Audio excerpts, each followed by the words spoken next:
What's going on, everyone? Welcome back to Philly Sports Experts. I'm here with my co-host, Matt Herman. And Matt, first off, good to see you.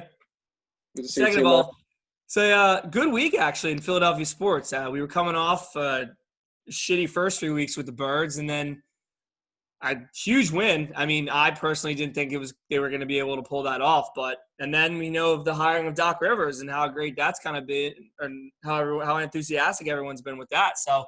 And Clentax gone. Oh, yeah, forgot about that. That was a goal. Gone. He got the Yeah. Howie Roseman treatment.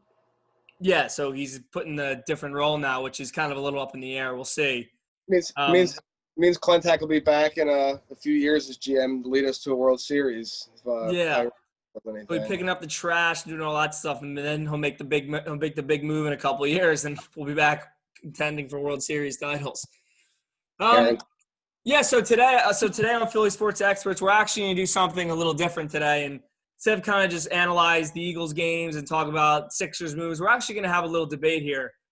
We're going to go over some questions, and Matt and I are just going to kind of talk and see where our opinions kind of differ with one another. So let's just jump right into it. So the first question we're going to talk about is, so after this win this past Sunday against the 49ers, do you feel that the Eagles have hit a turn and now they're ready to kind of remake their season, kind of get back on the right track? You go first. Yeah, I mean, I think the Eagles have definitely picked things up. I mean, it's not much of a corner to turn. You know, like I knew, like we said before, like hopefully they can sustain playing at that low of a level. Like they had to, pick it up a little bit. And even still, like there's still a lot of like sloppy little mistakes that they were making that they could clean up. I mean, Carson played by far his best game of the year, and there were still there were still a lot of throws that were short or just missed guys or missed open receivers. And I did like seeing him get out of the pocket a little bit more. I think he throws better on the run. And I mean, a few people have said like, oh, Carson's still not playing that well. I was like, yeah, he threw for like whatever 198 yards or whatever. But I would say that's an above average performance from an NFL quarterback. I mean, most guys, if you roll out there with one starting offensive lineman and four reserve wide receivers, they're probably not going to win, especially, coming into a game where you're down by, or you're favored to lose by 9 points. Yeah. So here's my take based off the game.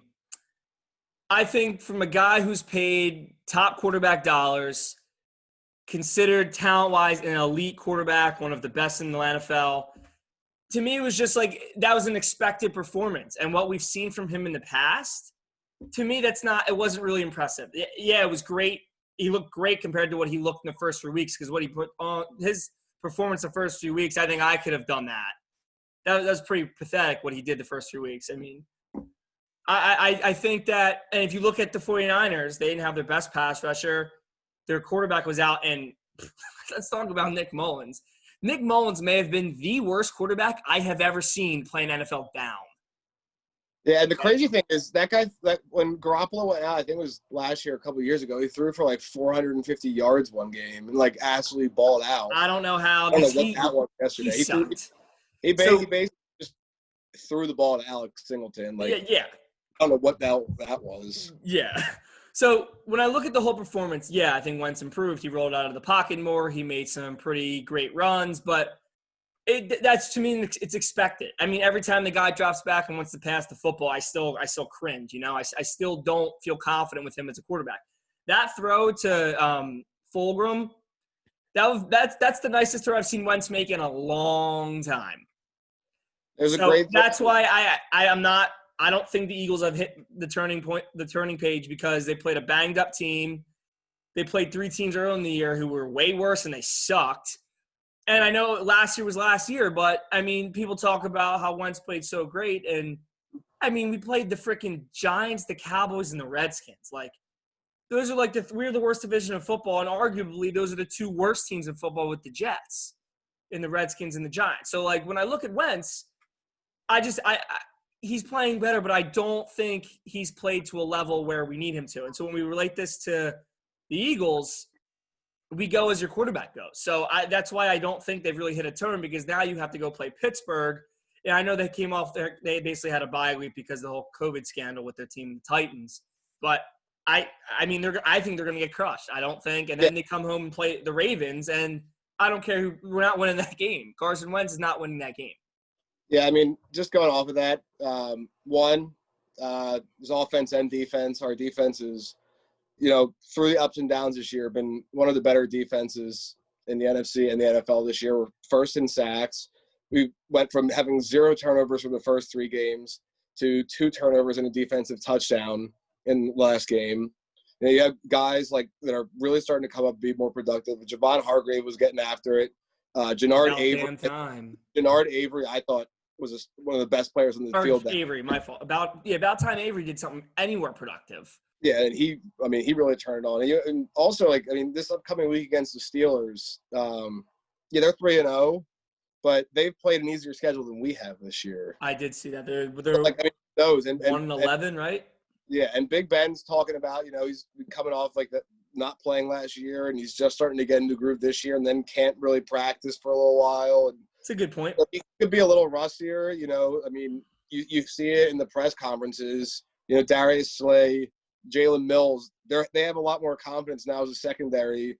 You see the camaraderie on the defensive line, talking about getting after the quarterback. Javon Hargrave is talking about how he couldn't hit Big Ben for 4 years, and now he's excited to do it. I don't trust his defense, though.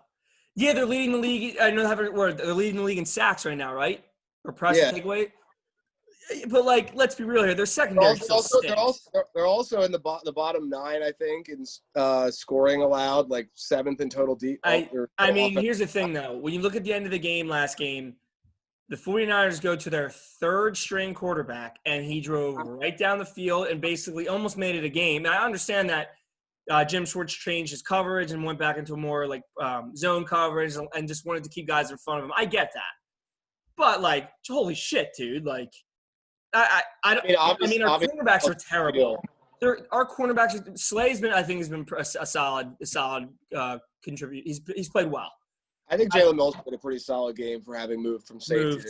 I will say, I'm interested to see Kayvon Wallace play. I really hope this kid can kind of develop into something, but I'm just not. I am not sold on this team, and it's pretty frustrating knowing that they turned the corner to being Super Bowl contenders. I'm saying they turned the corner from being a winless team into being something that's hopefully going to at least have a respectable run to end the season. This division's terrible. You make the playoffs. First place. Yeah, we're in first place. Yeah, so. This weekend I think will be big. I think going against the Steelers right now, and I know they had a week off so they can get healthy, but there's no excuses. The Eagles should win this game, and Wentz gets paid that money, so win the game. And this actually ties into our next question: is we talked about now the Eagles. I know I touched a little bit on Wentz, but do you think Carson Wentz has actually turned the page, kind of getting over his slow start? I don't. I just talked to you about how I think even though he played better, he still wasn't great. He really was not great. He made a couple great throws, made some key running situations, got some first downs, showed some heart, showed some grit. But I really don't think he wasn't that elite quarterback. He's missing throws all over the place. He misses Miles Sanders. I don't feel comfortable with him. And I will say I think I'm sick and tired of hearing the Nick Foles talk. All right, get that guy out of here. He's gone. He won us a Super Bowl. But Carson Wentz, talent-wise, is so much better. And if you listen to First Take and you listen to Max Kellerman and Stephen A. talk about him, Max Kellerman is very, very critical of Carson Wentz. But in his defense, he's only critical of Carson Wentz because he sees the potential and how good he is. We've seen it. We've seen how good he can be. So this year, and even we talk. I knocked over my microphone. We talk about this team ever since the Super Bowl. He has not played well, and to me, he has been inconsistent ever since he got hurt. He has not been the same quarterback. You watch him run, he doesn't look the same. He doesn't have that elusive quickness like he used to, and I'm just honestly not sold on Carson Wentz. I understand he played better, but I'm just not sold on him as an elite quarterback. Yeah, I think he knows that, and so we talked a couple of times ago. He knows that he's got a lot of names that leapfrogged him in the last few years that people would say are better quarterbacks than him, and he's been open saying he needs to get better. I think that last week was a start, and you say turn a corner, he was going down and he rebounded back up, so turning a corner a little bit way there. Hey, he's still in a big hole. He's still in the red. He's got to dig himself out of it. I think he's got hopefully right mentality of guys around him. They're going to help him, just keep grinding out of that. I mean, you see, there's still confidence in other Eagles players within him. You saw reports before the season that everyone's has confidence in Carson Wentz. So I mean, hopefully you're in first place now, even though your record's still 1-2-1, which is crazy. But I mean, just in the back of their mind, we're in first place and we played a bunch of damn idiots out here. Should be 3-0. We should be 3-0. Well, that would be impossible. We played 4 games. 3-1. We should be 4. I was saying before this week, going into this week, we should have been 3-0 because they played like shit. But I mean, also another point with Wentz, the offensive line has played well. They really have. Jordan Mailata looked better than Jason Peters has in over a year. If Mailata progresses a little bit more and just is a little cleaner and pass pro against tougher competition, I don't think you should run Jason Peters back out there. Maybe up in a game, see how he looks at guard to try to strengthen. He looked good in training camp. Because Matt Pryor is the worst offensive lineman that we have out there this year. He's a piece of shit.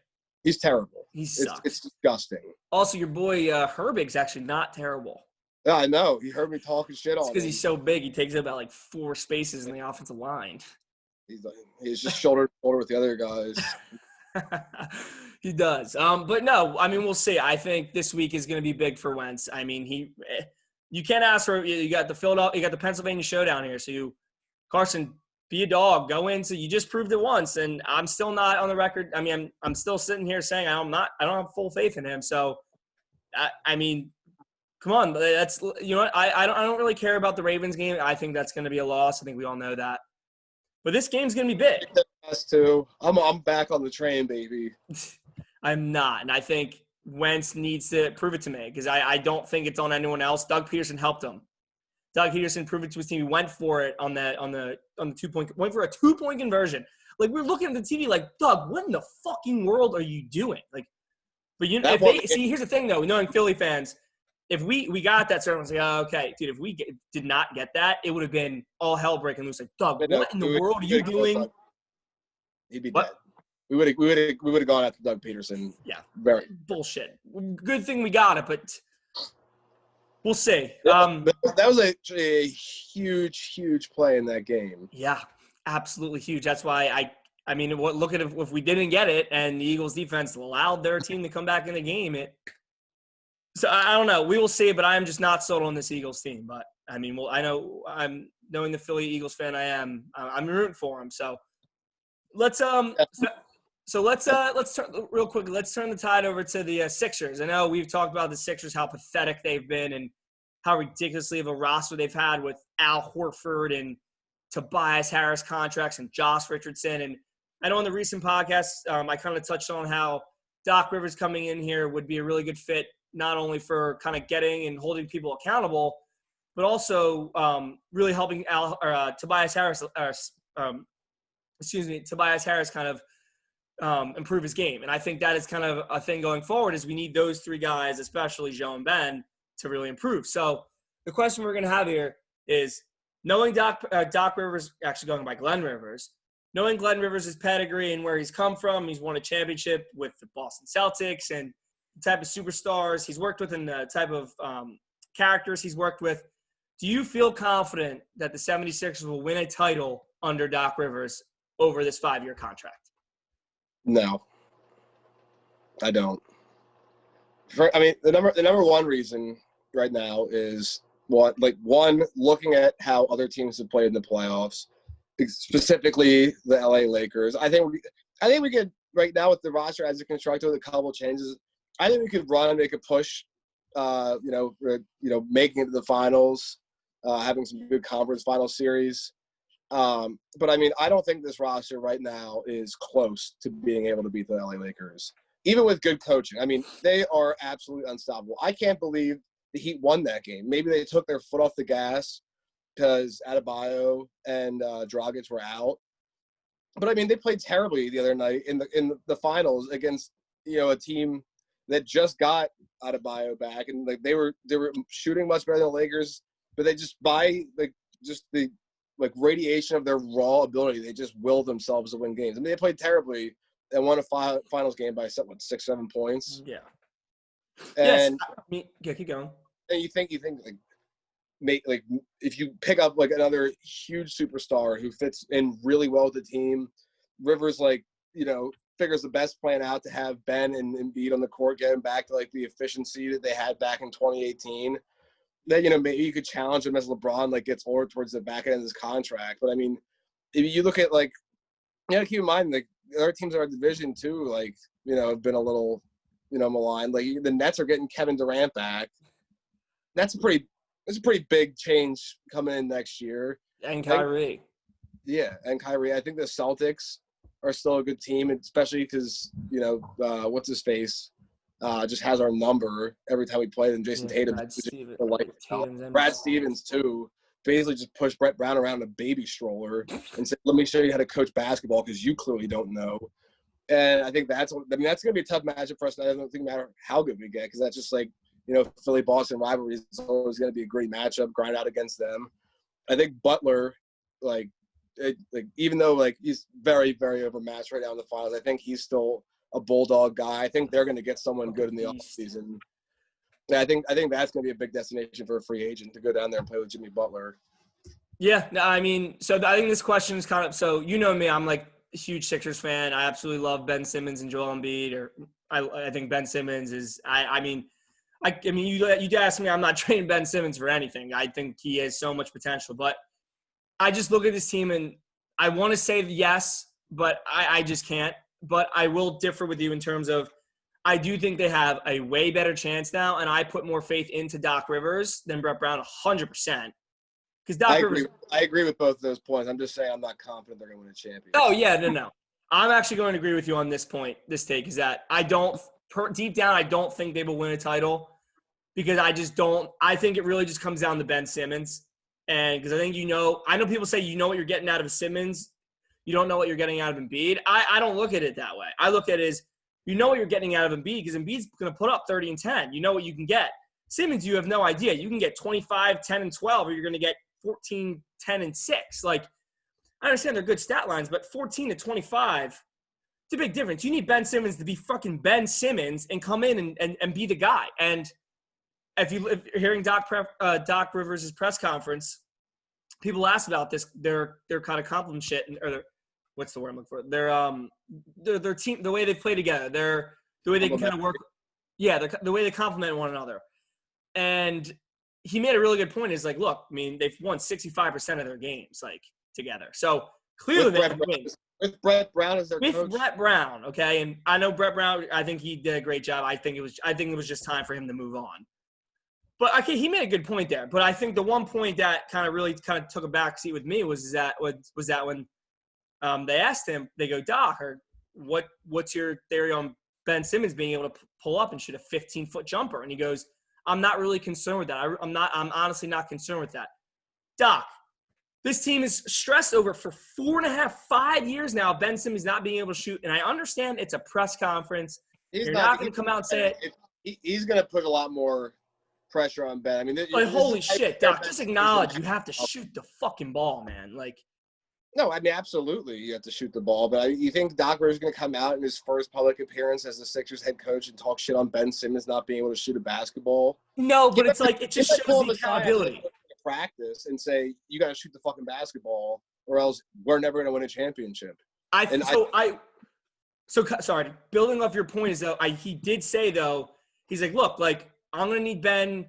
We're gonna work with Ben, but like he said, what he wants Ben to do is be able to shoot when he has to, not just to do it.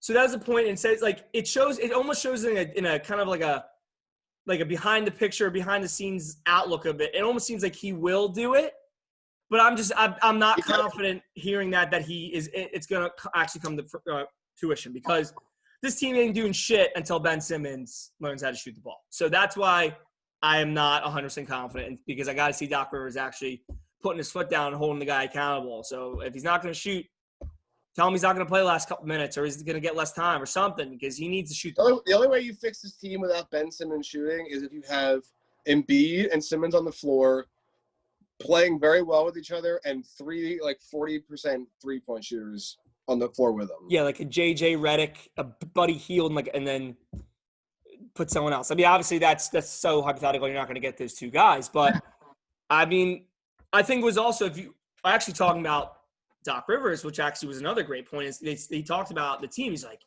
yeah, like we have Ben Simmons, we have Joel Embiid, we have Tobias Harris, we have Josh Richardson, and we have and Shake. He didn't mention Al Horford, which was a great sign. Al Great Horford's sign. out the door. Get him out of here. Get that guy. Trade it out for a bag of basketballs. He's so bad. I don't care if we get nothing back for his ass. Get rid of that contract. You can go out and sign someone. It's a handicap on the team. It's a joke. So, I mean, we'll see. I think we kind of agree, but then we have a little bit different takes on that. But I'm interested to see what they do now. It's what's going to happen in free agency and who they're really going to go get. I would be really interested to see who they're going to kind of – I mean, I would love to see them go get a Buddy Hield. You could trade Tobias Harris, Josh Richardson, and your first go get Zach LaVine. Sign me the fuck up. So. Yep. Oh. It's got to play the waiting game now. I know. You got 2 big seasons coming up for us. You got the Sixers off season, and the Phillies off season is going to be a big one too. But we can touch on that at a later date. But that's something I'm very nervous and excited for, because you're going to see a very different team out there next year. Yeah, different GM coming in. A lot of money. Some guy with some balls. They got $60 million coming off the books in Arietta Robertson and Hunter alone. So yep. I mean, and then do you have Didi money freeing up? Trevor Bauer is a free agent. Who knows? Yeah. I mean, we'll see. I hope they re-sign Real Muto, because not only to me the trade wasn't great. I know he's been productive, but Chico Sanchez is a stud. So you traded a guy for a 2-year. Sixton did get his teeth kicked in a little bit today, thankfully. Good. But I hope it did. Yeah. All right. Well, thanks guys for tuning in. I know this was a little bit different, but we wanted to kind of change it up and kind of go with a little debate. So thanks for tuning in to Philly Sports Experts, and we will come back to you guys after the game on Sunday. Hopefully we can have another Eagles win, get on a little winning streak. So yes, sir. Then on the Ravens, line them up. Yeah. So thanks again, guys, for tuning in to Philly Sports Experts. We'll see you again soon.